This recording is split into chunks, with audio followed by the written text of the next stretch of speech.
There's a moment of recognition that changes everything when you realize that what you've been searching for has been staring back at you all along. The revelation I'm about to share will shatter every assumption you've made about yourself, and by the end, you'll understand why Carl Jung called the eyes the most honest part of the human face. But here's what I need from you.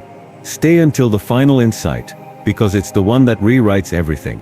If this awakens something in you, let others find this truth too. Subscribe, share your awakening in the comments, and help spread this psychological revelation. Your future self will thank you for what you're about to discover. Imagine this. You're locked in a staring contest with your own reflection. But something sinister is happening. Those eyes, your eyes, seem to belong to a stranger.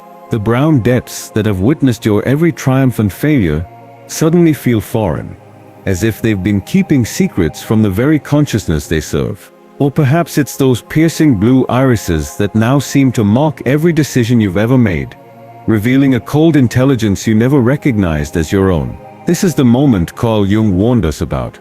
When the familiar becomes alien, when we realize we've been living with a psychological stranger wearing our face. Jung didn't just study the unconscious, he mapped it through every detail of human existence.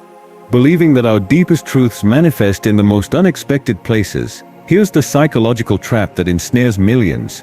We desperately seek to understand our personalities through external systems, zodiac signs, Myers-Briggs types, endless questionnaires, while completely ignoring the psychological fingerprint that has been with us since birth. We've been conditioned to believe that self-knowledge requires complex analysis, when Jung suggested that our unconscious mind has been broadcasting its deepest patterns through the very organs we use to perceive reality. What if I told you that every time you've looked in the mirror, you've been face to face with a psychological profile more accurate than any test ever created? What if those specific pigments swirling in your iris aren't random genetic accidents, but unconscious signatures, neurological poetry, written by the deepest layers of your psyche?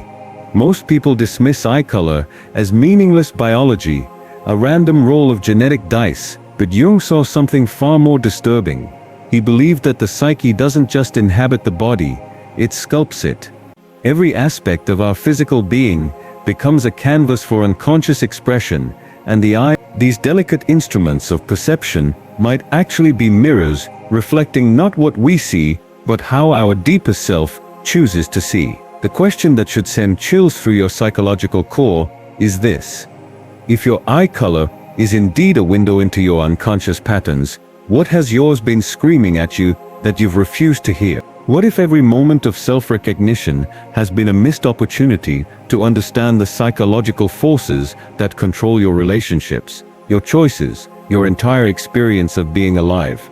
Because once you grasp what Jung discovered about the terrifying connection between eye color and the shadow self, that hidden part of your personality you've spent your whole life denying, you'll realize that every mirror has been offering you a chance at psychological liberation. And the most haunting part? You've been looking away.